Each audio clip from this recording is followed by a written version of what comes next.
Salah satu Ketua Komisi MUI, Ihsan Abdullah, yang mengawal Ketua Umum MUI Ma'ruf Amin bersaksi di sidang Ahok mengatakan bahwa Ma'ruf Amin menegaskan Basuki Cahayapurnama dianggap memang menghina surat Al-Maidah ayat 51 serta ulama. Kita simak bersama pernyataan Ketua Komisi Hukum MUI Ihsan Abdullah.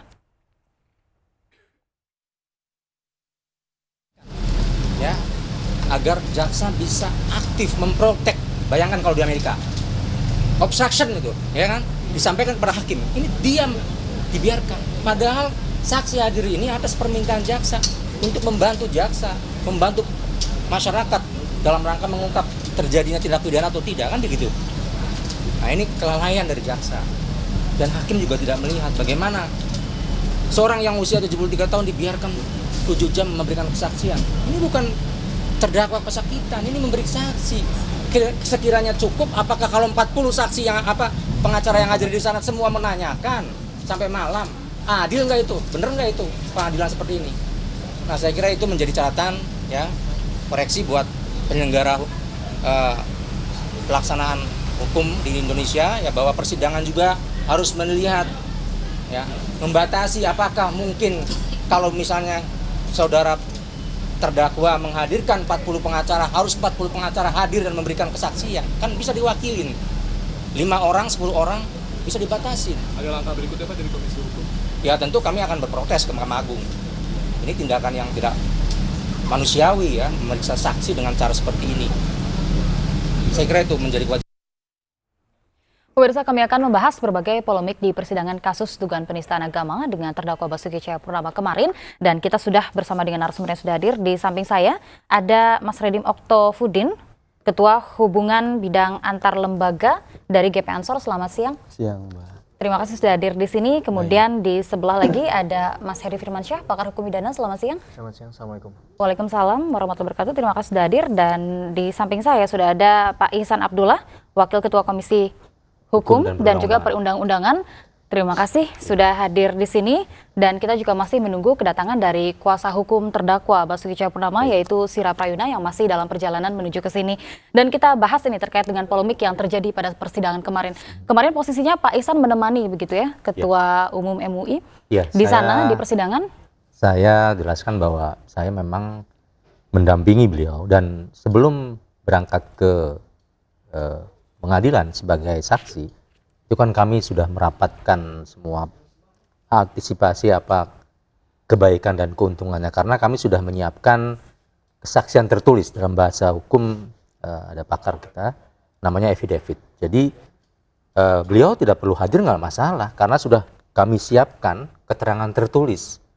Namun ketika kami tanya kepada Kiai dalam suatu rapat, apakah Kiai juga tetap hadir? Nah, beliau sebagai seorang yang sangat bijak, ya, sangat terhormat, beliau mengatakan saya harus hadir. Karena?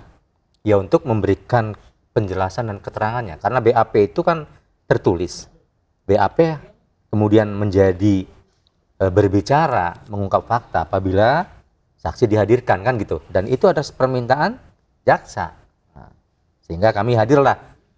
Jam 7 pagi kami sudah berangkat, setengah 7 pagi sudah berangkat dari rumah kediaman beliau, ya, kami berangkat ke pengadilan di Ragunan sana, ya. Nah, jam 9 mulai, memang on time, dan kemudian beliau diperiksa sebagai saksi. Dan tentu dalam peradilan pidana semua tahu bahwa tidak akan bisa terungkap satu fakta apapun, ya, untuk kebenaran formil maupun material kalau tidak dipenuhi unsur pembuktian. Pembuktian, salah satu alat bukti adalah saksi. Nah, saksi ini jelas hadir di sana. Beliau itu adalah sebagai saksi yang membantu proses persidangan ini untuk mengungkap fakta. Dan lebih jauh dari itu, ya, nanti Pak pakar pidana juga bisa menyampaikan bahwa kita harus paham juga bahwa jarang orang yang selevel Kiai, ya, yang kita hormati. Beliau adalah Ketua Majelis Ulama Indonesia, yang tentu adalah representasi ulama, ya, representasi dari majelis-majelis ormas-ormas Islam, ya, perwakilan ulama se-Indonesia. Kemudian beliau juga adalah Ketua Rais Am, PBNU. Mbak mungkin tahu semua, Rais Am adalah pemimpin tertinggi di dalam organisasi Nahdlatul Ulama. Nah, kesaksian beliau sangat berharga dan bentuk apresiasi beliau kepada pengadilan itu harus dijunjung tinggi. Tapi kami kecewa ya ketika beliau diperiksa oleh pengacara ya, yang demikian tidak santun, tidak hormat dengan cara-cara yang tidak sepantasnya, tidak etis ya. Nah, kemudian ya yang lebih paham, yang lebih saya sangat tersentuh ya, bahwa dikatakan sebagai memberikan kesaksian palsu. Padahal andai kata pun kesaksian yang diberikan oleh Kiai Ma'ruf Amin dianggap tidak benar, sebentar. Saudara pengacara ini bisa menilai melewat notanya, lewat catatannya untuk disampaikan kepada hakim nanti. Apakah dalam pledoi nanti tidak serta-merta menilai di sana, karena yang menilai kesaksian seseorang absolut benar atau tidak adalah hakim yang mulia. Jadi menurut Anda ini bukan wewenang dari kuasa hukum Bukan begitu yang sama sekali. kemarin Anda Dan lihat itu di tahu. sana sangat tidak layak, sangat tidak etis begitu perlakuannya Betul. terhadap saksi yang dihadirkan, di mana saksi yang dihadirkan ini memiliki kemampuan begitu yang sangat mumpuni terhadap kasus ini, dan juga dilihat dari posisi dan jabatannya ini adalah jabatan-jabatan yang sangat mulia. Baik, jika kita lihat begitu saksi ketika masuk di pengadilan akan diperlakukan secara sama. Tapi bagaimana dengan perlakuan-perlakuan yang seharusnya diberikan kepada saksi menurut Anda, pakar hukum pidana? Saya tidak tahu nih harus mulai dari mana, tapi saya coba mengutip dari apa yang dikatakan oleh Prof. Sajipto Raharjo. Beliau katakan sebenarnya pertanyaan besar buat kita semua, manusia untuk hukum atau hukum untuk manusia. Sehingga kita bisa berkaca kepada pengadilan yang sedang berlangsung ini.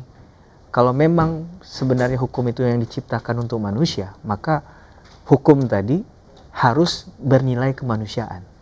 Mewongke kalau bahasa orang Jawa mungkin ya, memanusiakan manusia. Itu yang paling sederhana menurut saya. Dan esensi dari kemudian tadi dikatakan sampai 7 jam secara maraton, katakanlah itu dipertanyakan dengan berulang-ulang.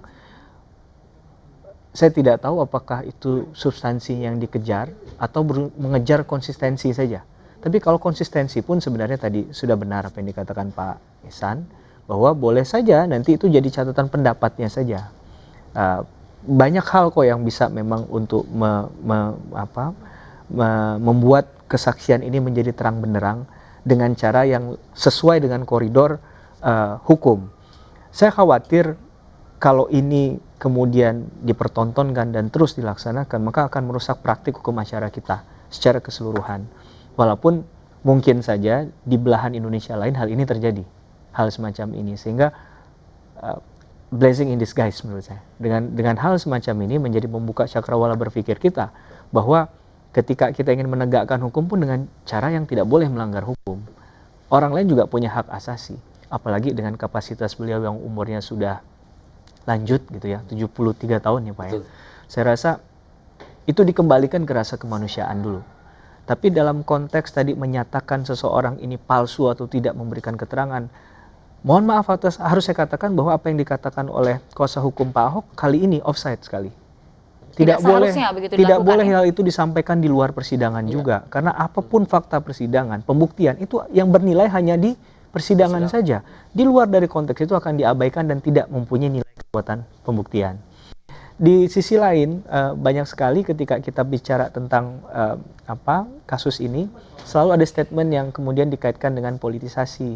Saya juga tidak setuju dari awal ketika saksi itu selalu dirangkai dengan cara ini berafiliasi dengan politiknya siapa.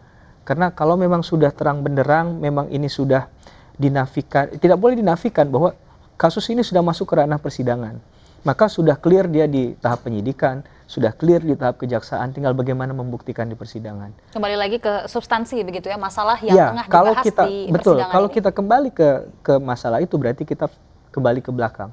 Kita mundur beberapa langkah. Baik, tapi ternyata hal-hal yang menurut Anda mundur beberapa langkah ini masih terus terjadi begitu di setiap persidangan, dan tidak kecuali dengan persidangan ke-8 kemarin yang masih terus mengusik begitu ya masalah afiliasi politik, telepon dan lain sebagainya dari pejabat negara begitu yang ada, atau dari negarawan begitu yang ada. Kita masih akan membahasnya saat lagi.